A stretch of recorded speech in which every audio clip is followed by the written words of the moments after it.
años tratando de facilitar el acceso a las bolsas de valores en México. Queremos que llegue esta oportunidad de tener acceso a los fondos del mercado público, tanto empresas pequeñas como medianas como grandes. Se han instrumentado diversas alternativas y creo que hoy estamos moviéndonos un poquito más rápido con diferentes opciones, ¿no? Entre ellas el famoso certificado Prime y algunos esfuerzos que estamos haciendo con la banca de desarrollo. Independientemente de eso, recientemente un gran amigo mío, al que respeto, quiero y admiro mucho por su gran profesionalismo, don Ernesto O'Farrill, pues me involucró en temas, y venimos platicando en temas de gobierno corporativo para Bursamétrica, y en alguna instancia me vino platicando de esfuerzos que al principio yo los pensaba prácticamente imposibles, se oía muy bien, pero híjole, a veces las cosas tardan mucho tiempo.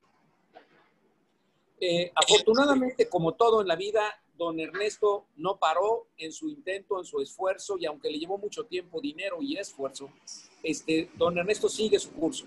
Es un hombre empeñoso y muy profesional. Don Ernesto tiene casi 40 años trabajando en el tema de análisis y estrategias financieras. Yo, de hecho, lo conocí en los medios, en algún programa de Pedro Ferriz de CON, por ahí en alguna entrevista que estábamos platicando sobre estos temas. Y desde ese entonces, don Ernesto viene trabajando en los medios, en las revistas, es un colaborador constante de periódicos y hoy es presidente de consejo de Bursamétrica y evidentemente fue fundador de esta casa de bolsa. Y él es el que diseñó estos fideicomisos. Son dos fideicomisos, uno para empresas pequeñas y medianas y un fideicomiso para empresas grandes. Ya nos platicará él con más detalle. Es un mecanismo que está diseñado como un esfuerzo de garantía para que muchas de las empresas de ustedes podamos agilizar su llegada o su utilización de dinero del mercado público. Tenemos que hacer lo que sea para que crezcan las economías, que crezcan cada una de sus empresas, ¿sí? Cuidándolos, por supuesto, para que sean empresas seguras, para que sean empresas de pleno crecimiento. Muchas gracias a todos ustedes. Este foro lo hemos diseñado como el Club de Empresas Familiares. Nosotros estamos convencidos de que hay que hacer una constante capacitación y compartir los conocimientos y desarrollos en las materias para la estabilidad y crecimiento y solidez de las empresas en todo el mundo. Así es que, sin decir más y quitarle el micrófono aquí a don Ernesto, me voy a permitir solo pedirle a don Ernesto que empiece con su presentación y después de su presentación tendremos un breve espacio de preguntas y respuestas. Por favor, vayan tomando sus notas de sus preguntas. También siempre está abierta la posibilidad de que vayan preguntando en el chat. Así es que un abrazo a todos y adelante, mi querido Ernesto. Es un placer en este viernes de calores y de fríos. Adelante. Muchas gracias. ¿Están viendo ya la presentación, la portada? ¿Me pregunto? Sí, muy bien. Ok. Bien, pues antes que nada quiero agradecerle a Guillermo Cruz y a ACAF, el staff de ACAF, pues la oportunidad que me están dando aquí para presentarles a ustedes estos dos proyectos, los que estamos metidos desde finales de marzo, principios de abril. Hemos formalizado una alianza entre ACAF y Grupo Bursamétrica, porque creemos que dentro de los clientes de los empresarios, clientes de ACAF, pues puede haber un número muy importante de futuras empresas emisoras en el mercado bursátil mexicano. Precisamente la principal labor de Guillermo es precisamente asesorar a las empresas, ¿no?, en la formación del gobierno corporativo y demás requisitos que pues una empresa pública, no gubernamental, sino una empresa que cotiza en los mercados bursátiles, pues debe de reunir para poder participar en el mercado bursátil, ¿no? Les comento entonces ya de lleno, después de este profundo agradecimiento, y créeme que también le tengo mucho respeto a Guillermo, que hemos estado juntos en distintos comités en el Instituto Mexicano de Contadores Públicos y demás, viendo temas de gobierno corporativo desde los 90. después de este agradecimiento, pues empezamos ya a comentar lo que son estos fondos, ¿no? La idea central es, estamos en una recesión, en una crisis económica sumamente profunda. Ya venía de atrás, desde el año pasado, la economía ya había decrecido y además pues iba acelerando trimestre a trimestre esa retracción económica y pues arranca este primer año y pues, en eso se da la pandemia y viene el confinamiento social y se profundiza fuertemente la recesión, incluso con visos de convertirse en gran depresión. Y pues hemos visto en el mundo una respuesta impresionante tanto de los bancos centrales como de los gobiernos para implementar, muy rápidamente fueron implementados, paquetes monetarios y fiscales en todo el mundo. En algunos casos incluso pues en volúmenes o en magnitudes impensables, nunca antes vistos en la historia. Por ejemplo, pongo el caso de Alemania. El paquete fiscal equivale al 40% del PIB. Y en Estados Unidos, pues nada más del lado monetario es un 15% del PIB, del lado fiscal otro 15% del PIB. Y ahorita está todavía veremos en el Senado americano otro paquete de más de $2 billones, que sería más de 10% del PIB americano como un segundo paquete fiscal, ¿no? ¿Y qué es lo que ha pasado en México? Pues todo lo hemos visto. Sí hubo un paquete monetario interesante, diría modesto, pero interesante. El Banco de México habla de 10 medidas que se anunciaron a finales de marzo, principios de abril, para tratar de expandir el crédito en un volumen de alrededor de 750, 800 mil millones de pesos. Por cierto, ayer el gobernador del Banco Central dijo, pues de esto solo se ha utilizado a la fecha el 40%. También hay un programa de swaps con la Reserva Federal por $20 mil millones y que se han usado 1.500 millones de dólares. No hay mayor apetito. Y del lado fiscal que tenemos, pues un paquetito de ayudas a los pobres, ¿no? Hubo un programita de pymes de 25 mil pesos que no se ocupó ni en el 10% de lo que estaba ofertado. Y el total, la suma de esfuerzos fiscales anda cercano al 1% del PIB, ¿no? Pero en realidad, paquete de ayuda a las empresas, no hay nada. Estamos viendo apenas algunas señales de vida en la banca de desarrollo, ¿no? Pues del programa Prime, Pulso, en parte de Nafisa, hay un programa más aterrizado del FIRA, pero pues sabemos que el presidente no quiere endeudar al país por un lado, ni quiere rescatar empresas. Todo lo que huele a rescate de empresas, pues no le gusta al presidente. Entonces, pues nosotros viendo eso desde finales de marzo y principios de abril, nos dimos a la tarea de diseñar estos mecanismos que, como van a ver ustedes, en realidad no requieren un solo peso del gobierno federal. Y los hemos denominado fondos bursátiles de capitalización y apoyo de empresas. Y como marca, pues van a tener la marca Foburmex, una marca nueva. No son fondos bursamétricas, sino es una marca nueva. Foburmex es Fondos Bursátiles de México. Ahorita explicamos el porqué de este nombre. En realidad, lo que pretendemos es que sea la respuesta del gremio bursátil a esta crisis. La primera cuestión que tenemos que señalar es que ambos fondos tienen una estructura muy similar en su estructura corporativa, quienes los van a integrar, constituir, y por otra parte, como está señalado en esta segunda lámina, son fondos que van a adquirir pues, todos los principios ESG, que es sustentabilidad de medio ambiente, impacto social y gobernanza. Entonces, ambos vehículos van a adoptar los principios de inversiones ESG, que ya es una moda que va a toda velocidad en el mundo. En el futuro seguramente no va a haber más vehículos de inversión si no están adaptados a estos principios. Y con la victoria del señor Biden, con más razón, ¿no? Porque pues, el señor Trump retrasó un poco estas cosas, retrasando el Acuerdo de París, etcétera. Pero pues ahora con el señor Biden, pues uno de sus pilares de su campaña y de su programa de gobierno es precisamente pues, el cuidado del medio ambiente.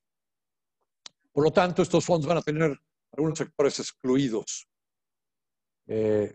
Y por lo tanto, a su vez, los mismos fondos y las empresas a los cuales se les va a apoyar van a tener también que adoptar principios de sustentabilidad, ESG, y tendrán que hacer reportes periódicos y pues se tendrá un programa de trabajo con todos, ¿no? Para ir demostrándole a la comunidad de los inversionistas esto se va a ir mejorando, ¿no? Que va a haber parámetros concretos de mejoría en estas tres cuestiones. Por darles una idea también, les comento que en la última circular reciente que salió para las AFORES, el régimen de inversión de las CIEFORES, pues ya tiene también incluidos, pero de una manera muy relevante e inmediata, estos principios ESG. Lo segundo, ya ahora es enfocarnos a ver primero el fondo de empresas grandes y después nos iremos al fondo de empresas para pymes, ¿no? El fondo de empresas grandes se llama Fondo Bursátil de Capitalización de Empresas Mexicanas. Se trata de instrumentar un vehículo que le permita a las empresas mexicanas de cierto tamaño acceder a los mercados de capitales para fortalecer su situación financiera. Pueden ser empresas que participen en este fondo que ya cotizan en bolsa o empresas de cierto tamaño que aún no cotizan en bolsa, pero que pudieran aspirar a cotizar en bolsa en un plazo de 5 años. Entonces, es muy importante comentar esto, ¿no? Si una empresa, por ejemplo, de las aquí presentes, pues ya vende más de 300 millones, está dispuesto a entrarle a las prácticas de gobierno corporativo, por eso es cliente de ACAF, ¿no? Y también pues, pretende adoptar estos principios ESG.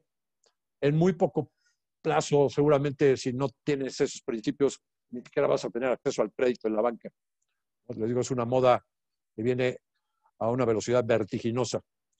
Pues entonces, aunque hoy no cotice en bolsa, puedes entrarle a este fondo. Con las personas que hemos hablado en todo este tiempo, les diría de forma destacada, ponemos aquí los logos. Nosotros presentamos estas ideas a la AMIB, a la Asociación Mexicana de Intermediarios Bursátiles, las adoptó y se han convertido en proyectos gremiales. Por eso les digo que no son marca bursamétrica, sino una marca nueva, o Burmex. Un poco también recordando que en el pasado ha habido también mecanismos de rescate de empresas, como fue a principios de los 80, después de la devaluación del 82 y la estatización de la banca, se creó un mecanismo de cobertura cambiaria, ¿no? Porque fue un mecanismo muy eficiente de rescate de empresas que no.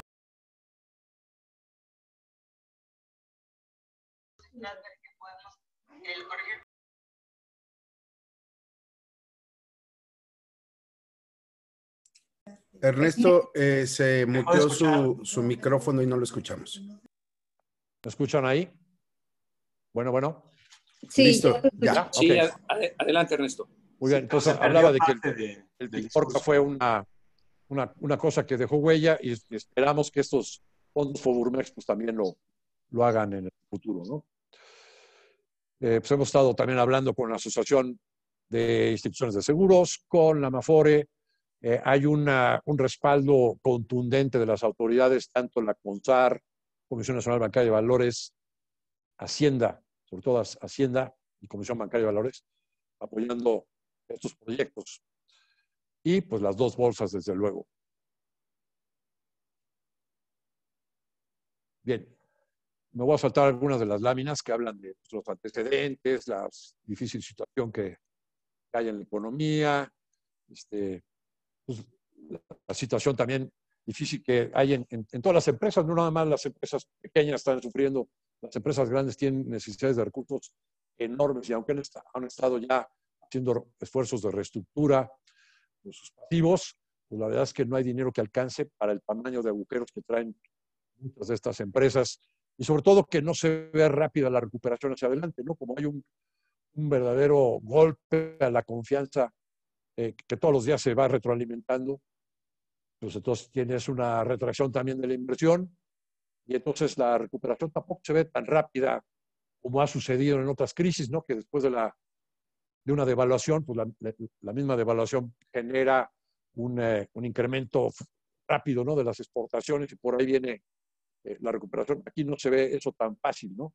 Al contrario, aquí estamos en una circunstancia en la que el exceso de dólares que crea la Reserva Federal hace que el tipo de cambio hoy ande abajo de 20 pesos, ¿no? Entonces, no nos ayuda eso mucho a la recuperación de la economía si además pues, no tenemos debilidad en el mercado interno, desempleo y no hay programas fiscales contracíclicos. Y como ya comenté, pues la parte fiscal pues, tampoco se está aprovechando al máximo. Bueno, pues con todo este entorno, entonces pues estamos arrancando estos fondos. El equipo estructurador, un equipo con el que hemos estado trabajando de primer orden, ¿no? Eso es, en la parte de estructuración financiera, con nosotros está SAI, y en la parte jurídica, Santa Marina y Esteta. Luego, del lado de las emisoras, pues mencionaría principalmente a CAF. ¿Quiénes van a participar en este fondo? Por un lado, las empresas emisoras, que ya les dije, son empresas de tamaño grande, que ya cotizan en bolsa o que pueden aspirar a cotizar en bolsa. Ellos van a ser emisores de manera privada entre el fondo y la emisora. Van a emitirse obligaciones de conversión forzosa en acciones, obligaciones convertibles a plazo de 10 años. El fideicomiso, que es el vehículo de inversión, ¿no? Ese vehículo va a captar capital a través de certificados bursátiles fiduciarios de capital. Fíjense bien, no es una SECADE, no es una SERPI, no es una FIBRA, sino es un fideicomiso que emite certificados bursátiles fiduciarios de capital y que va a tener una especialización en la inversión de obligaciones de conversión forzosa en acciones. Los inversionistas institucionales, que son los que ponen el dinero, principalmente Afores, compañías de seguros, otros inversionistas institucionales, pero el mecanismo va a estar abierto a todo tipo de inversionistas, ¿no? Puede haber sociedades de inversión que participen aquí. Estamos también invitando a inversionistas internacionales, ¿no? No sería extraño, por ejemplo, que fondos de pensiones Afores chilenas o colombianas también estuvieran participando aquí. El IFC, que nos ha manifestado su interés también en y pues las firmas consultoras del fondo que hemos ya comentado, ¿no? En la siguiente lámina, pues hablamos de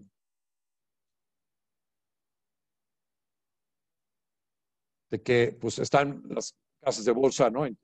Interesadas en participar con nosotros. Hay otras instituciones o participantes adicionales, ¿no? Por ejemplo, pues, para que haya un fideicomiso, pues se requiere una institución fiduciaria. En este caso estamos planteando que sea Bursa América Casa de Bolsa. El sindicato colocador, todas las casas de bolsa van a estar invitadas a participar en el sindicato colocador cuando este fondo y el otro emitan el capital, que va a ser una colocación pública en bolsa. Este fondo de empresas grandes, les puedo ya participar, va a estar listado en la Bolsa Mexicana de Valores. El otro fondo va a estar listado en la nueva bolsa que es Viva. Pero en cuanto al sindicato colocador, pues pueden participar todas las casas de bolsa. Las dos bolsas, en este caso para el fondo de empresas grandes es la Bolsa Mexicana de Valores, un representante común que va a ser Casa de Bolsa Mazari. Y las casas de bolsa pues también pueden actuar como asesores de las empresas, igual que los despachos de consultoría como acá. Y vamos a tener en este fondo un investment advisor, es decir, un asesor de inversiones y un administrador una innovación en México. Casi todos los fondos de inversión, Fibra, Secals, etcétera, tienen en una misma entidad confundidas las dos cachuchas de asesor de inversión y de administrador. En el mundo desarrollado, los fondos tienen estas dos cachuchas totalmente diferenciadas en dos responsables o dos entidades diferentes, y así estamos diseñando este fondo, que en este caso sería también una innovación adicional y un valor del fondo, ¿no? Pensamos que es muy importante el que siempre haya un precio de referencia. Necesitamos publicar todos los días el precio de la acción del fondo. No es una acción estrictamente hablando, porque es un fideicomiso el que emite, son certificados bursátiles, pero es equity, ¿no? Entonces, ese certificado tendrá todos los días un valor de referencia. El programa de capitalización de empresas es un universo que pensamos va a contemplar entre 25 a 30 empresas grandes. Debo decirles que ya tenemos firmados más o menos unos 20 emisores, ¿no?, con los que ya estamos empezando a trabajar del lado del pipeline. Y bueno, sí va a ser relativamente fácil tener este número de 25 o 30 empresas en una primera fase. Y pues esa va a ser también otra innovación, ¿no? A los inversionistas, para levantar el capital, les vamos a enseñar que ya hay un grupo de empresas diversificado, ¿no?, a los cuales se va a fondear. Las ECADES y otros vehículos muchas veces levantan el capital, pero nada más con una idea de hacia dónde se va a invertir, en qué tipo de proyectos, pero muchas veces no tienen los proyectos en específico. Y ya van a estar muy definidas las empresas que en la primera fase se van a fondear en el primer levantamiento de capital. La empresa emisora, ¿no?, pues va a firmar un contrato, digamos, una adhesión al programa, una carta convenio, y les digo, eso es en lo que estamos ya abocados, ¿no? Y pues el Investment Advisor pues va a hacer el análisis y se lo va a presentar de las empresas, un due diligence. Se requieren hacer las proyecciones financieras de largo plazo, ¿no? Lo que se trata es de demostrar que, aunque hoy tengan una situación difícil, pues las líneas de negocio son viables en el largo plazo, el plan de negocios también, pues el impacto de esta emisión de capital en el balance, en el largo plazo, todo eso es lo que se tiene que meter en los estudios para presentárselos al comité de inversiones que va a tener cada uno de los fondos. Si la empresa ya cotiza en bolsa, pues probablemente no requiera mucha asesoría. Si la empresa no cotiza en bolsa, sí creemos que va a requerir más asesoría, y por eso esta alianza con ACAF. El fondo emite sus certificados de capital, ¿no?, y pues empieza a comprar las obligaciones que emitan de manera privada los emisores. Entonces, el diseño de esquema, digamos, se constituye el fideicomiso. ¿En qué fase vamos? Pues ya metimos de este fondo todos los papeles a la comisión. Ahorita la pelota está en la cancha de la Comisión Bancaria de Valores para que nos autorice el fondo y ya podamos entonces salir a emitir capital en bolsa. Se constituirá próximamente este fideicomiso, ya muy próximamente, este mismo año, y se crearán los órganos de gobierno corporativo. Vamos a platicar. El fondo emite el capital y luego se va a adquirir las obligaciones. Me voy a los diagramas para ser más explícita la explicación de cómo funciona. Cada uno de los dos fondos tiene la misma estructura. Se repiten estas láminas en esta presentación porque están cada uno de los fondos, pero exactamente la misma. Es dos APIs, van a ser los fideicomitentes del fideicomiso. Una SAPI es de Grupo Bursamétrica y otra SAPI que es Foburmex, que es una SAPI que constituimos hace un mes y medio, 2 meses, a donde estamos invitando a que se hagan socias todas las casas de bolsa. Ya tenemos la confirmación de varias que sí van a participar como socias. Todavía nos falta la definición de varias casas de bolsa adicionales, ¿no?, de si participan o no, pero por lo pronto, con estos dos APIs ya se tiene definido quiénes son los fideicomitentes. Hay una serie de restricciones en la regulación financiera donde están prohibidos los fideicomisos abiertos, ¿no? Entonces, ya tenemos definidos con esta estructura las dos APIs, que son los fideicomitentes originales de cada fondo. También hemos cuidado pues, cumplir todas las leyes de competencia y de sociedades de inversión, etcétera, con esta estructura. Entonces, el gobierno corporativo es la parte fundamental, ¿no? Las personas que van a participar en estos órganos de gobierno corporativo son básicamente las que le dan viabilidad a cada fondo, credibilidad y confianza para los inversionistas. Entonces, pues tiene su asamblea de tenedores, ¿no? Que son la especie de los accionistas que comprarán los certificados financieros. Como despacho de auditores vamos a tener a Crowe & Howard, cuarto a nivel mundial. El presidente de este despacho en México es a su vez el presidente del Comité de Normas de Información Financiera. El auditor en sí será Leobardo Brizuela, que fue presidente del Instituto Mexicano de Contadores Públicos hace 3-4 años. Es un despacho muy reconocido, con mucha presencia entre los intermediarios financieros no bancarios. Como representante común, ya comenté, la Casa de Bolsa Massari. Después, en el comité técnico hay 5 sillas, 2 son de las APIs, que son los fideicomitentes, y 3 consejeros independientes. Es decir, la mayoría de las sillas para la toma de decisiones son de consejeros o miembros del comité independientes. Las 2 cachuchas separadas, Investment Advisement y o sea, asesor de inversiones y administrador, separadas. El Investment Advisor va a ser la SAPI de Bursamétrica y SAI,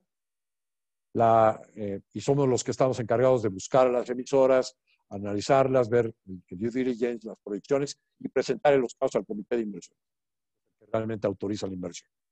Mientras que la SAPI o Burmex, donde están las casas de bolsa de socios, actuará como el administrador, la parte regulatoria, compliance, fiscal, la coordinación de estos órganos de gobierno corporativo, los pagos, la relación con los inversionistas, todo eso lo hará la SAPI o Burmex como administrador del fondo. El comité de inversiones, 7 sillas, todos independientes. Comité de riesgos, 3 sillas, todos independientes. Comité de auditoría, 3 sillas, todos independientes. Esta estructura de gobierno corporativo pues, fue asesorada por ACAF. Nos garantiza una absoluta independencia de interés, ¿no? De conflictos de interés, lo cual pues, es una garantía para los inversionistas. El esquema, cómo va a funcionar este fondo, es en esta lámina se presenta. El fideicomiso emite capital a través de certificados bursátiles fiduciarios del lado derecho. Es capital, se coloca entre inversionistas institucionales, afores, compañías de seguros, otros fondos de pensiones, inversionistas institucionales internacionales y público en general, sociedades de inversiones. Se hace la colocación de capital y el fondo invierte en obligaciones de conversión forzosa que emiten distintas empresas. La colocación de los certificados bursátiles fiduciarios que hace el fondo es a través de una oferta pública, a través de un programa. El programa estamos dimensionándolo entre 30 a 50 mil millones de pesos y tendrá varias emisiones. Es un programa de 5 años. Pero fácilmente estamos viendo que se puede alcanzar un monto de entre 15 a 20 mil millones de pesos en la primera emisión de capital, que el programa sea más grande, ¿no? Y pues se tendrán una serie de emisoras, ¿no? Del lado activo, que emitirán sus obligaciones convertibles de manera privada. Al momento de emitir las obligaciones, el comité técnico del fondo le va a asignar un consejero independiente y un comisario especial a la emisora.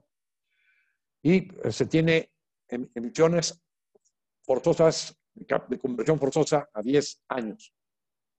A partir del 5º año, bueno, durante los primeros 5 años, pues la empresa solamente estará pagando los cupones, ¿no?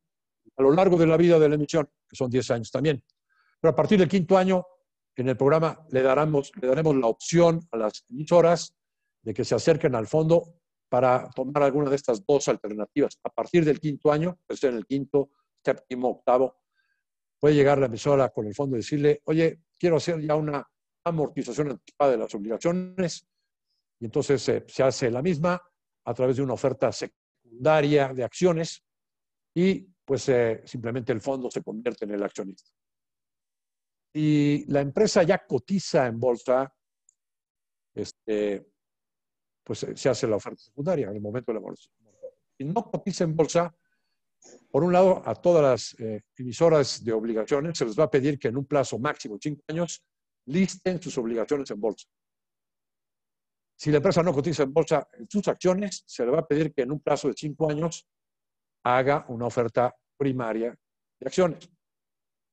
Pero tiene 5 años, ¿no? Y la segunda opción, además de la alternativa de pedir una amortización anticipada antes del 10º año, entre el 5º al 10º año, la segunda opción es que los accionistas de la empresa o de la propia empresa pueden acercarse al fideicomiso e irle recomprando las obligaciones, con lo cual pues se evita la dilución de los accionistas. En realidad esto es un mecanismo formidable para sortear toda esta pandemia y la crisis y la 4T, ¿no? Porque pues, te haces de capital, son recursos de capital, pero con inversión forzosa, pues de inmediato vas a ver reflejado en una mejora sustancial de la calificación de tu, ¿no? Como emisora por parte de las calificadoras internacionales. El principal, pues la empresa no lo paga nunca, ya no lo tiene que pagar, ¿no? Es cuasi capital. Y solo tendrá que pagar cupones mientras esté viva la emisión. ¿De qué tasa estamos hablando? Pues una tasa que probablemente en cada caso va a ser distinto. Se va a fijar entre el comité de inversiones y la emisora, dependiendo de muchas circunstancias, riesgo, sector, situación financiera. Pero al final de cuentas, más o menos va a ser un spread entre el bono M a 10 años, porque estas emisiones salen a 10 años, de 200 a 300 puntos base. Luego también para los inversionistas es muy interesante el mecanismo, para los que metan dinero en este fondo, por la rentabilidad alta que puede tener el mecanismo. Aparte de los cupones, sucede que cuando se pacta la emisión de obligaciones, normalmente se fija para la conversión, para la amortización de las mismas, un factor de conversión que puede ser 1.2, 1.3 veces valor en libros. En cada caso también va a ser distinto, pero más o menos anda en ese rango. Es decir, el dinero del principal de las obligaciones se aplicará a adquirir forzosamente acciones a un precio de suscripción de 1.2 a 1.3 veces valor en libros. Pero en el mercado accionario, las acciones normalmente, en una época normal, no como la actual, normalmente cotizan a 2 veces valor en libros. Entonces, el tenedor de las obligaciones, en este caso el fondo, hace una plusvalía inmediata al comprar a 1.2 veces valor en libros y poder vender ese mismo día a 2 veces valor en libros.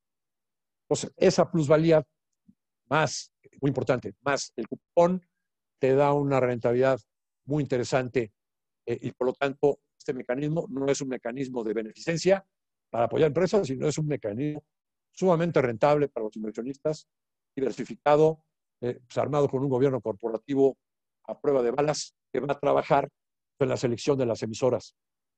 Muchas empresas a lo mejor quisieran emitir obligaciones, quieren sacar 1.500 millones de pesos. Llegan a las Afores para ver si están interesados y la Afore al ver 1.000 o 1.500 millones te va a decir, está muy chiquita. No, si no es de 3.000 millones, ni la volteo a ver, ¿no? Bueno, pues aquí, pues a través de un pool de empresas, le estás dando diversificación a los inversionistas institucionales y además pues mayor volumen y pues todo un trabajo atrás en el que pues toda esta maquinaria está trabajando para ellos, ¿no? Y pues este es así como funciona este primer fondo. Luego platicamos ahora de este segundo fondo. Fondo bursátil para las pymes, para la pequeña y mediana empresa. Me voy a poder saltar muchas de las láminas, digamos, pero aquí de lo que se trata es de instrumentar un vehículo que le permita a la empresa pequeña y mediana, que es el 90 y tantos % de las empresas mexicanas, ¿no? Es un universo amplísimo y sumamente importante en la economía y en el empleo. Acceder a fondos del mercado bursátil de largo plazo, principalmente esa es la idea, que al mismo tiempo constituya una fuente de fondeo alternativa para los inversionistas institucionales, para los intermediarios financieros no bancarios. Normalmente cuando hay crisis como ahora, estos intermediarios no bancarios pues, viven de fondeos, líneas de crédito que les dan los bancos. Y lo que ya está sucediendo desde hace algunos meses o semanas es que, pues como están viendo que ya terminó la tregua, el periodo de tregua, y pues empieza a subir en forma alarmante la cartera vencida, como era de esperarse, el mismo gobernador del Banco de México lo advirtió ayer como los principales riesgos, como se viene el incremento de la cartera vencida, entonces le recortan recursos a los intermediarios financieros no bancarios, entonces a su vez pues no pueden refinanciar a las empresas, ¿no? Y eso es algo que vamos a estar viendo. Entonces con este mecanismo tratamos de que haya una canalización de recursos de largo plazo del mercado bursátil hacia los intermediarios financieros para que puedan seguir dando crédito. Viene aquí todo el texto de lo que es las pymes, ¿no? Acaban de salir las noticias, ¿no? De que en realidad ya desapareció 1 millón de pymes en esta crisis, ¿no? Lo cual pues, puede implicar fácilmente pues, unas 20 o 30 millones de personas afectadas, ¿no? En quedarse sin ingresos. El fondo también tiene su equipo estructurador, en este caso en la parte jurídica es Pacho de Curibreña, que es un experto en bursatilizaciones. Los participantes de este fondo son inversionistas institucionales que ponen el dinero, el fideicomiso, es un segundo fideicomiso, las organizaciones auxiliares de crédito, que son las que captan estos recursos, que estarán obligados a canalizarlos a largo plazo a las pymes. Las propias pymes serían los beneficiados últimos, ¿no? en estos temas de crédito a largo plazo, y pues también está participando de forma relevante, o podría estar participando la banca de desarrollo. En particular, les diría el FIRA. Después de 6 meses, 8 meses de trabajo, hoy todavía no sabemos si Nafinsa va a poder participar o no. Pero el FIRA está confirmado. El FIRA es un organismo autónomo que depende del Banco de México, que se especializa en fondeo de empresas al campo. Y entonces, como es parte del Banco de México, es autónomo, y entonces al FIRA no le dan miedo las mañaneras. Por eso, pues desde el principio nos ha reconfirmado que participará con garantías parciales en el esquema.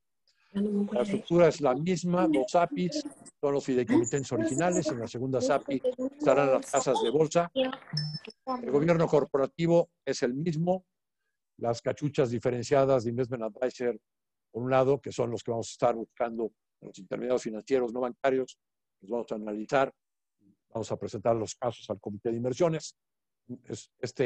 La única diferencia es que las personas que integran el gobierno corporativo de este fondo son diferentes todas a las que participan en el otro fideicomiso. El esquema, cómo va a funcionar este fondo, lo presento más claramente en este diagrama. Este diagrama es parecido al otro, pero tiene importantes diferencias. Algunas semejanzas, desde luego. Es un fideicomiso, emisor de certificados bursátiles fiduciarios de capital. Este fideicomiso también va a emitir como si fueran acciones entre los inversionistas institucionales, con lo cual estará captando recursos a largo plazo. Y la colocación de estos certificados se va a hacer a través de una oferta pública, y en este caso este fondo va a estar listado en la nueva bolsa que es VIVA. La otra bolsa, Bolsa Mexicana de Valores, es la que va a tener listado los certificados bursátiles del otro fondo. Y este fondo fideicomiso va a captar estos recursos de capital y se va a volcar del lado de los intermediarios financieros no bancarios, y les va a poder dar fondeo a través de 3 modalidades diferentes. Una, ya hay hoy en día arrendadoras y FOMES grandes que emiten en directo papel en bolsa y que tienen muy buenas calificaciones. Entonces, este fondo podrá comprarles ese papel. Aquí la diferencia entre que salgan ellos solitos a emitir es que probablemente aquí consigan mejores condiciones de plazo y de costo. La segunda modalidad es que van a hacer lo que ya se usa en muchos casos, bursatilizaciones de cartera. Por ejemplo, una SOFOM X constituye un fideicomiso Por ejemplo, ahorita la semana que entra nosotros vamos a colocar un papel de una bursatilización de una firma que se llama Exitus. Exitus puso un fideicomiso. En ese fideicomiso puso cartera. Llega la calificadora y califica esa bursatilización, ese fideicomiso, y emite papel. El que emite es el fideicomiso, donde es un segundo fideicomiso, en este caso un tercer fideicomiso, pero va a haber varios. Creo que el 90% de los activos de este fondo van a ser bursatilizaciones de cartera a través de fideicomisos que establecerán muchos intermediarios no bancarios. Y de esta forma van a poder fondearse los intermediarios no bancarios. Si hay aval de FIRA o en su oportunidad de Nafisa, que bueno, son garantías parciales, eso mejorará la calificación de esta bursatilización sustancialmente, ¿no? Pero si no hay participación de la banca de desarrollo, el esquema general es que se le va a pedir un aforo de cartera de 20% y sobre el 100% que vamos a aportarle para una nueva bursatilización de cartera, le vamos a pedir una originación de cartera nueva. Si queremos que se force un mayor plazo en el crédito con nueva originación, nuevos créditos a largo plazo para las pymes. Y con este 20% de aforo y con un 10% de recursos adicionales que le vamos a dar a la SOFOM o a la arrendadora o a la unión de crédito que participa aquí como emisor, un recurso líquido adicional, ¿no? Tendrán ahí una reserva para hacerle frente a algún problema de falta de flujo de efectivo, para hacerle frente a su vez al servicio de la deuda del papel de esta utilización, ¿no? Con eso se puede alcanzar una buena calificación, con el más o menos 20% de aforo y 10% de recurso líquido. Y ya no es entonces prescindible el contar con una garantía de un banco de desarrollo. Esta es entonces la segunda modalidad. Nosotros pensamos que más o menos el 90% de los activos de este fondo, 80 o 90% van a estar en este tipo de papeles. Y hay una tercera modalidad, que es que los intermediarios financieros no bancarios van a poder emitir obligaciones de conversión forzosa a 10 años, exactamente el mismo esquema que el otro fondo, pero aquí los emisores son intermediarios financieros no bancarios. Y con esto, pues estos recursos de obligaciones convertibles en acciones cuentan para su capital.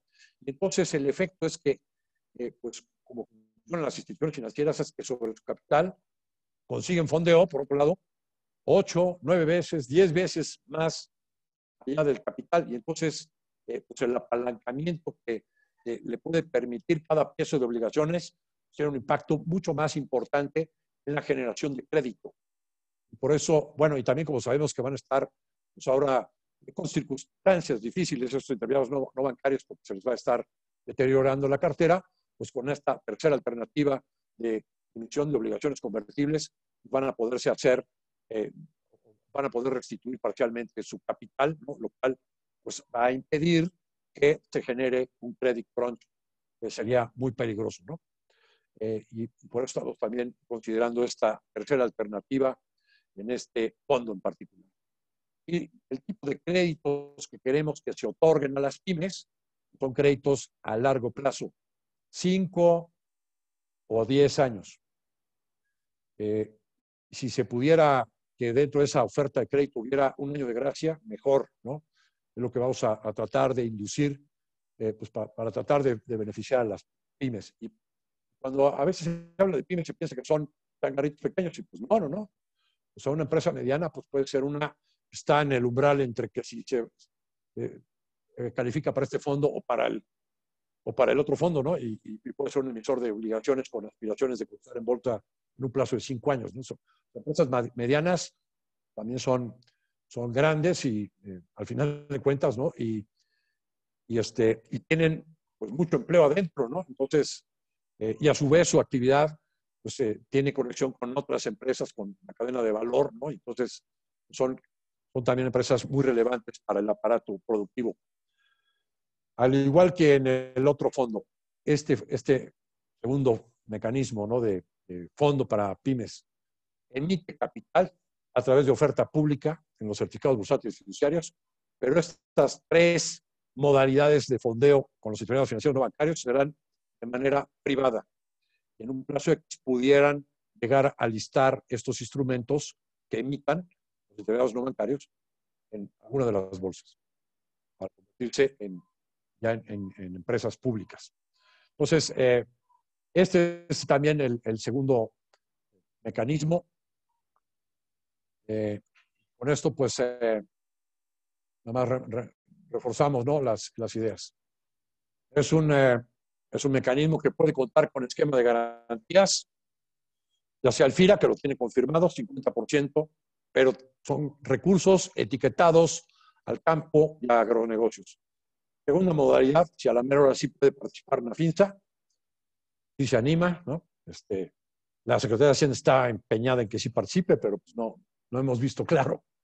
Pues también participaría con garantías parciales de 50% y a través de intermediarios financieros que ya trabajen con Nafinsa, lo mismo que en el FIRA, son con intermediarios financieros que ya trabajan con el FIRA, que ya los tiene analizados. Y la garantía más general es con un aforo de 20% y 10% de recursos líquidos. Tiene enormes ventajas también este esquema, como podrán imaginar. ¿Con qué organismos estamos hablando para este?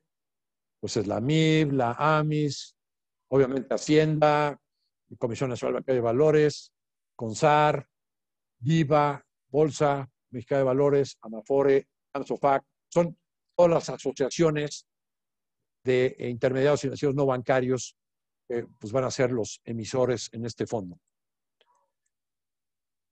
Y pues con esto terminaría mi presentación y pues podríamos pasar, si gustan. Les cedo la palabra a Guillermo, el doctor Guillermo Cruz. Muchas gracias. Bueno, pues, muchas gracias, mi querido Ernesto. Yo creo que hay muchas preguntas. Por ahí me voy a permitir leer algunas de las que tenemos muy rápidamente. Creo que hay dos clarísimas que han estado preguntando. Una, ¿a qué le llama el fondo empresa grande, empresa pequeña? Y la otra es, ¿cuál sería el costo de inversión de las pymes para acceder a estos programas, en el caso de las pymes? Y en el caso de las grandes también, ¿cuál sería el costo? Hablemos de costo y hablemos entonces también de los requisitos o condiciones para ser clasificadas en alguno de los fondos. Sí, cómo no. Primero, empresas grandes. Una empresa que ya vende hoy 500 millones, 400 millones, ya podría ser una empresa que pudiéramos estar considerando para participar en el fondo para empresas grandes. Sí tiene que tener muy clara la decisión de adoptar prácticas de gobierno corporativo, los principios ESG, comprarle la consultoría CAT para todo esto, ¿no? Desde luego. Mil gracias, mi querido Ernesto. Y pues eres el despacho más experimentado y más prestigiado para eso. No se puede tapar el sol con un dedo, ¿no? Y pues, tomar la decisión de que pues, este es el camino y voy a institucionalizar la empresa y si quiero llegar a ser una empresa pública. Aquí está el caminito, muy sencillo. De entrada te puedes hacer de recursos de capital para solucionar tu problema financiero. Oye, no, yo no tengo problemas financieros ahorita. Ya hemos visto casos, ¿eh? Sí hay empresas que no tienen problemas financieros a pesar de toda esta tragedia, pero se les puede antojar comprar al vecino de enfrente, ¿no? Está muy débil ahorita, ¿no? Está de pechito. Bueno, pues con esta emisión de obligaciones lo puede hacer. El principal ya no lo pagas nunca, nada más pagas los cupones, ¿no? ¿Cuál es el costo de emitir estas obligaciones? Pues lo que te cuesten los asesores, los consultores, ¿no? Lo que te cobre Guillermo, lo que te cuesta hacer la asamblea extraordinaria, lo que te cuesta hacer las proyecciones financieras y papeleo para presentar al comité de inversiones, ¿no? El caso. El único costo que vamos a cobrar, como son colocaciones privadas, no tienes aquí comisión de apertura de la línea bancaria o la comisión de colocación. No hay ese tipo de costos. Es un mecanismo de rescate, ¿no? De apoyo. No hay un fin de lucro por sí mismo. ¿Qué tasa pueden salir las obligaciones a 10 años. Les decía, pues un spread entre el M10, el bono a 10 años del gobierno mexicano en pesos, un spread entre 200, 300 puntos base, por donde creemos que van a estar la tasa revisable de los cupones. O sea que es sumamente competitivo. Realmente muy interesante.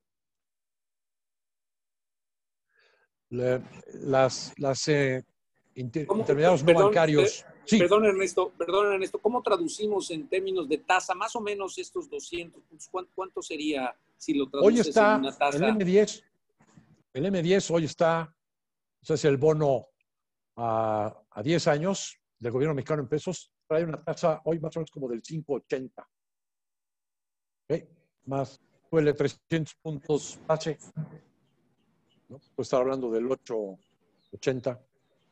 O sea, un promedio entre 7.5 y 8.5, 9. 8, 9.5 podría haber algún caso por ahí, ¿no? De 7.5 a 9.5, que sería un rango con el que podríamos estarnos fondeando todas las empresas, ¿no? Así es. Pero pues creo que para cómo están las cosas... A los puertos, así del gobierno del Obrador. Entonces, yo creo que por cada declaración, el ejército y el gobierno civil empezaron a hablar más en torno a cómo revisar lo que estaba ocurriendo respecto al... Estoy escuchando un audio por ahí. Sí, perdón, parece que está metiendo un audio. Creo que no es pregunta, ¿eh? Así es que... Era como un noticiero, era como un noticiero. Ándale, te recordaste de tus viejos tiempos. Ándale. Adelante, continúa adelante. Muy bien, las empresas, para el Fondo de Empresas Pymes, el fondeo de las SOFOMES, arrendadoras, uniones de crédito, etcétera, pues también va a andar en condiciones similares a las que acabo de platicar en cuanto a la tasa de interés. Si hay participación de la banca de desarrollo como el FIRA, ¿no? Con garantías parciales del 50% de la emisión, pues eso mejora la calificación y entonces el spread va a bajar, ¿no? Creemos que a la pyme este dinero pues le debe estar llegando como a más o menos como a el M10 más 400 o 500 puntos base. Es por donde creemos que va a estar el costo para las pymes. En otras palabras, estamos hablando de 9.5 a 11, a 12%, ¿no? Así es. Porque pues, obviamente los intermediarios no bancarios tienen que ganar su spread, ¿no? Los intermediarios financieros van a ser responsables de la cartera que pongan en garantía. Si hay uno o dos créditos que se le van a default de deuda o cartera vencida, pues va a tener la obligación de reponerlos con cartera nueva.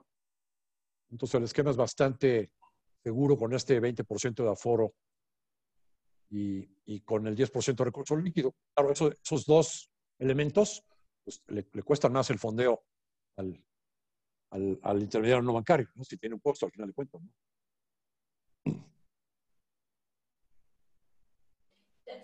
Eso es muy interesante, muy interesante. Por ahí, respecto al costo de la pyme, ¿qué va a tener que pagar la pyme? ¿Cuál es su costo? Además cada de intermediario no bancario, cada intermediario no bancario es libre de ponerle el spread y las condiciones de costo de apertura. Lo que nosotros sí estamos obligando a los intermediarios es a que canalicen a largo plazo. Es decir, no queremos fondear a 10 años a una SOFON para que esté prestando a 28 días y cobrando comisiones de apertura cada 28 días. No. Queremos que haya una clara transferencia de ese beneficio de largo plazo en los créditos a las pymes. Están créditos a 5, a 10 años. Claro. Don Ernesto, ¿va a haber algún control para que las SOFOMES no eleven sustantivamente sus tasas? Por ejemplo, pues hoy hay quienes cobran hay desde el 15 hasta el 25% anual o más inclusive. ¿Va a haber algún control para que no malucen esto y hagan todavía más grande el spread y que este beneficio realmente llegue hasta las pymes? Mira, aquí la ventaja es que va a haber varios intermediarios fondeándose aquí. Este fondo de pymes, o sea, para intermediarios no bancarios, sí vemos que fácilmente va a haber unos 40 o 60 intermediarios no bancarios.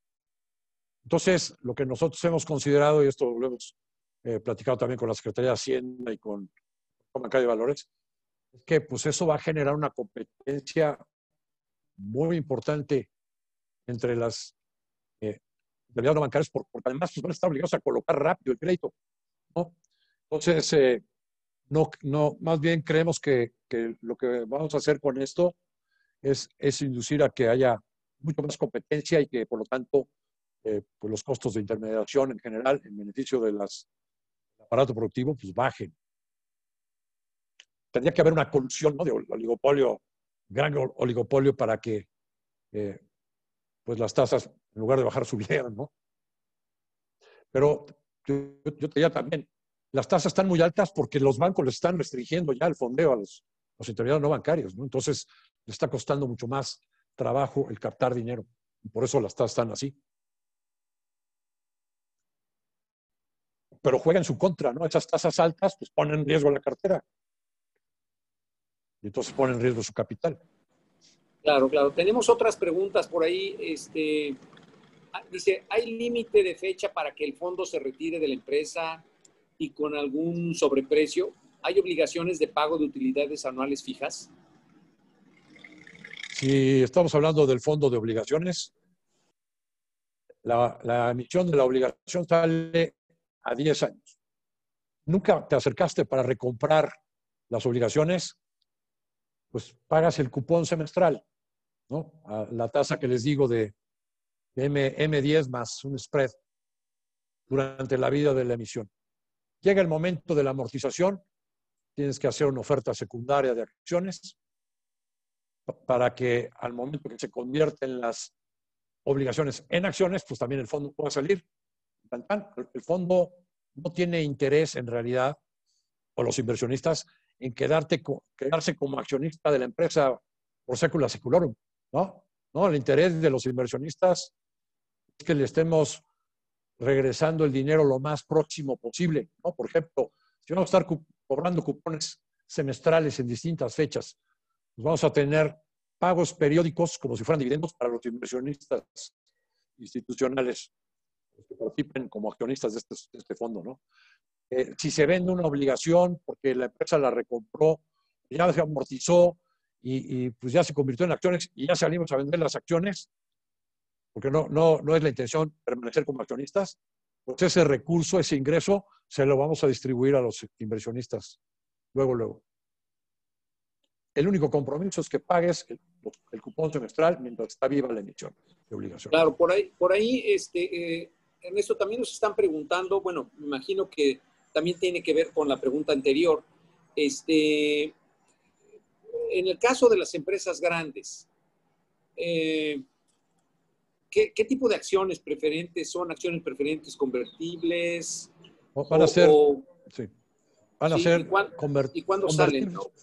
Convertibles en acciones serie O, o sea, acciones ordinarias, acciones comunes, diríamos en la legislación mercantil. No se va a aceptar que sean acciones preferentes, ¿no? O serie L.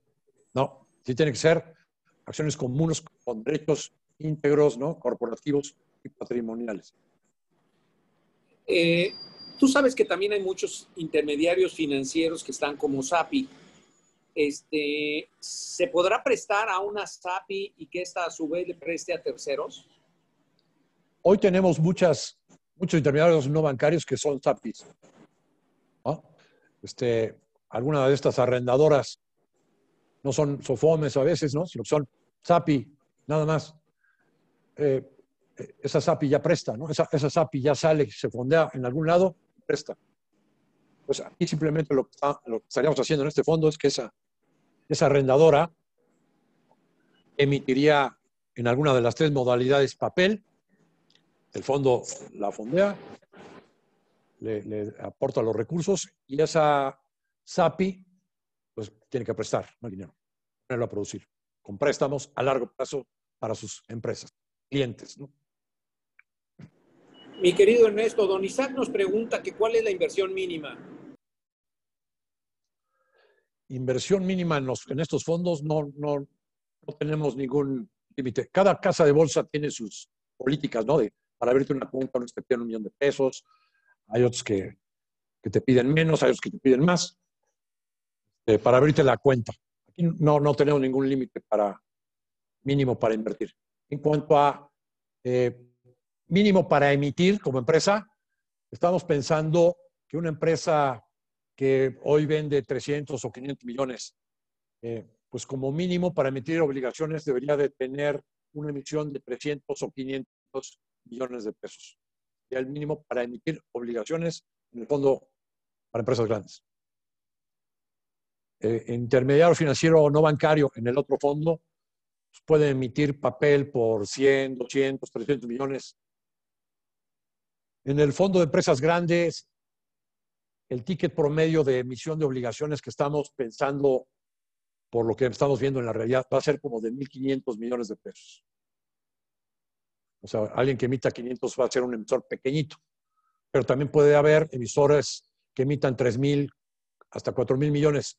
Aquí la única limitante es que el fondo no va a poder invertir en un emisor, por ejemplo, Aeroméxico, ¿no? Que requiere dinerales o altos hornos. Y no, pues esa no va a caber en este fondo. A lo mejor más adelante, ¿no? Pero si requieren 20,000 millones de pesos, pues no, porque el fondo sí va a tener una limitante de no poder invertir en una sola emisora más del 20% del portafolio. Y no lo deseamos. Queremos tener, como les digo, pues inversiones de máximo, no sé, 5 o 10% del portafolio total, ¿no? O sea, que esté realmente muy diversificado, porque así va a ser más atractivo para las Afores.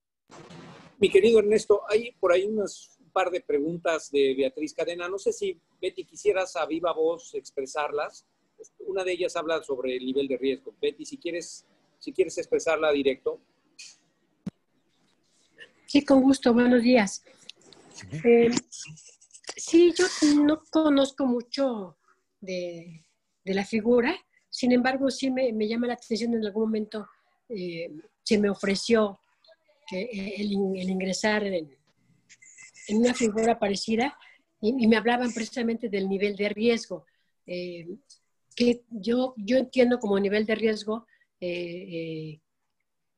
digo, no, creo que el tema no es como lo entienda yo, sino que nos explicara el señor O'Farrill qué nivel tomamos, porque si bien es cierto, vamos a hacer una inversión de una X cantidad, qué nivel de seguridad o qué nivel de riesgo estaríamos adoptando, y al mismo tiempo, qué figura, porque inició su presentación diciéndonos que esos fideicomisos no estaban permitidos, creo que así lo entendí.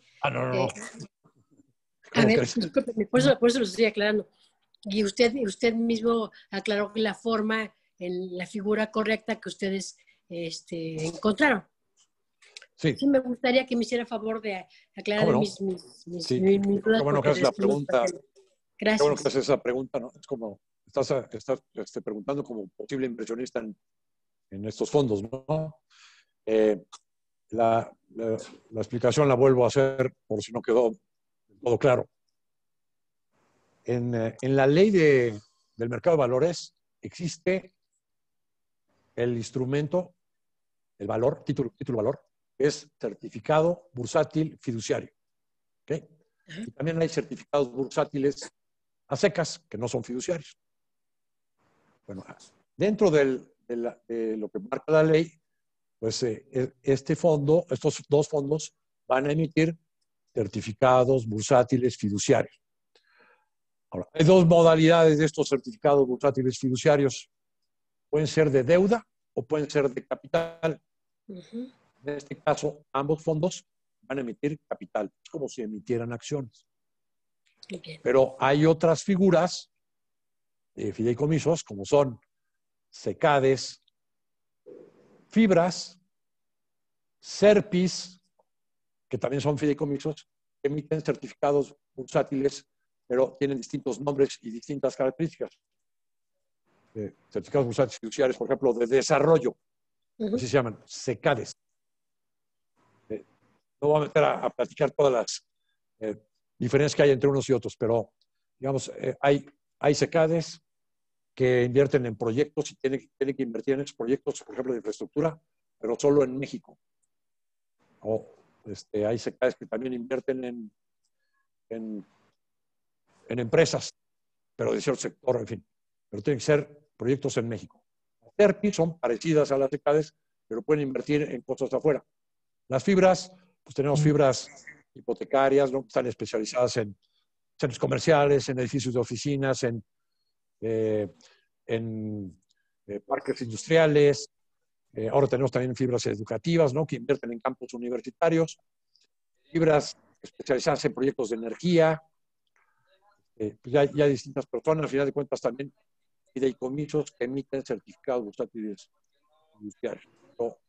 Estos fondos, decía, no son TERPIs, no son fibras, no son CECADES, sino es una modalidad distinta y sus características que son todas las características que acabo de comentar. Y pues especializados en un objeto particular, ¿no? Pero son figuras totalmente legales, ¿no? Lo que está en la ley es certificado bursátil fiduciario. Claro.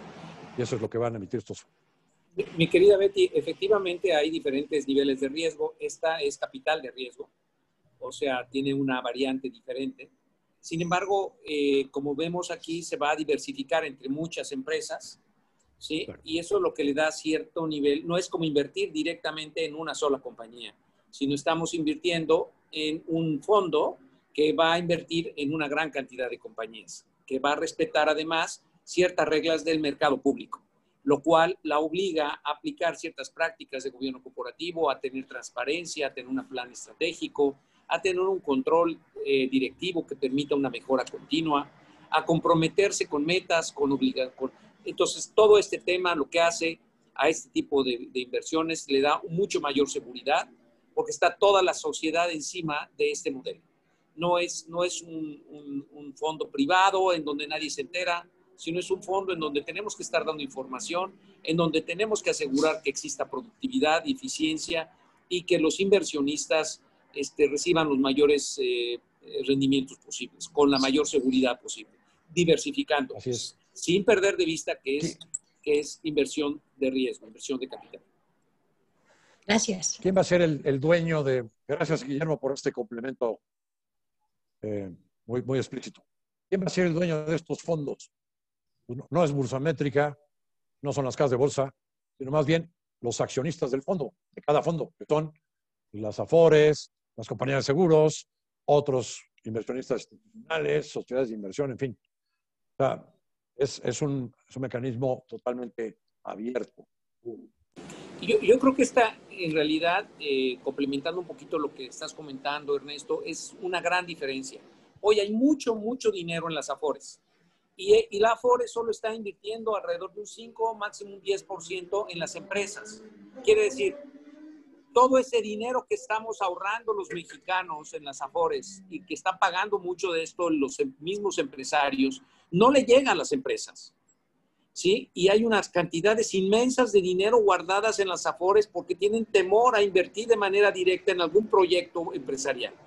De esta manera estamos logrando, a través de un fideicomiso, estamos logrando la diversificación y es justo el comentario de Beatriz. Se está reduciendo el riesgo al momento de la diversificación, al momento de tratar a esta pequeña empresa como una empresa pública, ¿sí? De pedirle ciertas reglas de comportamiento y ciertas reglas de crecimiento, pedirle que tengamos un control que nos permita tener seguridad sobre el futuro de la empresa, ¿sí? Esto lo que hace, le da mucha seguridad a las Afores y los invita y les da un canal para meter este dinero y tener mayores beneficios también ellos en términos de tasa, ¿sí? Yo creo que es una excelente idea y pues los invito a todos ustedes, ya estamos prácticamente al cierre de nuestra presentación, los invito a todos ustedes a que estudien el material que les estamos mandando con mucho gusto. Para nosotros es un verdadero placer el que ustedes reciban esta información, el que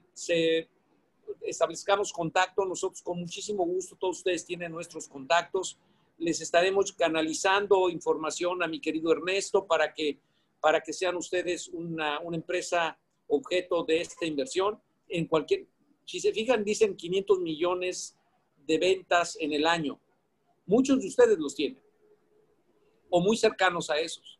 Yo creo que muchos de ustedes tienen esta opción. Lo que tenemos es, y algunos de ustedes ya tienen las prácticas de gobierno corporativo. Así es que, y los costos, como vieron, son realmente reducidos. Acá siempre ha tenido costos reducidos, mi querido Ernesto, ¿no? Son muy, muy reducidos. Entonces, tenemos opción siempre de llevarlos a ustedes, canalizarlos de una manera acelerada al mercado público. Creo que esta es una gran oportunidad, los invitamos. Y bueno, a menos que haya alguien por ahí que quiera expresar su pregunta directa, estaríamos dando por cerrada esta presentación. Ernesto, agradeciéndote como siempre tu participación. También los estamos invitando el próximo martes a todos ustedes, empresarios. Vamos a tener una plática sobre uno de los temas más álgidos de la reforma fiscal, el manejo del outsourcing. Va a estar con nosotros Raúl Villarreal el próximo martes y nos va a plantear todas las opciones que tenemos como empresarios para manejar esta situación. Este ha sido un tema de discusión en las cámaras todavía el día de ayer. Ya hoy como empresarios tenemos, bueno, sabemos las decisiones que se están tomando y sabemos lo que tenemos que hacer como empresarios.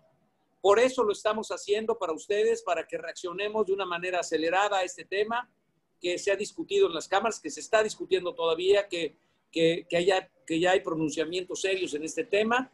Y bueno, pues queremos brindarles a ustedes cuáles son las opciones que tenemos como empresarios. Los esperamos el próximo martes. ¿A qué horas es, Diana? A las 5 de la tarde, Ciudad de México. Ciudad de México, les estamos mandando, no sé si les están mandando la invitación otra vez a todos. Sí, en el chat está la invitación, el link de registro. Y también Luis Alarcón tiene una pregunta, doctor. Adelante, Luis.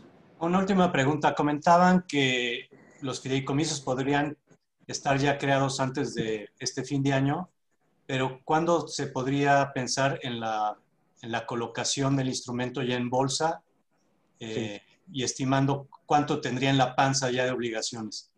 Creemos que podríamos estar haciendo la emisión de capital, la primera emisión de capital del fondo para empresas grandes, el fondo de capitalización bursátil, en marzo, ¿no?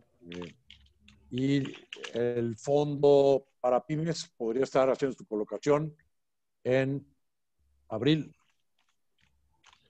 Dependemos de las autorizaciones, ¿no? Pero es más o menos los tiempos que vemos. Pues ya metimos todos los papeles a la comisión. Hablar de 3 meses no es mucho, 3, 4 meses. Es un tema que queda entre nosotros, irnos preparando, ¿no? Este es un gran proyecto para el 2021. Sí, creo que es una gran alternativa para recuperarnos. Así es que vamos a chambear. Creo que hay que sacar el talento, sacar la energía y ver hacia adelante. Es una buena oportunidad, inclusive, como lo decía Ernesto, de ver alternativas de compra de empresas que hoy lamentablemente han decrecido, que no han reaccionado como algunos de ustedes, que han bajado y que bueno, pues están perdiendo el mercado. En vez de perder el mercado, yo creo que es un buen momento para ganar mercados, para ver qué hay alrededor de nuestra cadena de valor y para tomar alternativas, ¿no? Entonces, les mandamos todo nuestro afecto. Ernesto, no sé si quieras algún último comentario de salida. Si no es así, pues Oscar. Muy agradecido Gabriel, nada más por... Miguel, un abrazo a todos. Alfredo, Gustavo Gómez, un abrazo también, como siempre, hasta Houston, Texas. Y a todos, bueno, que Dios los bendiga. Austin, Texas. Un abrazo. Gracias a todos. Hasta luego. Gracias. Un abrazo. Estén bien, muchísimas gracias. Gracias, buenas tardes. Adiós.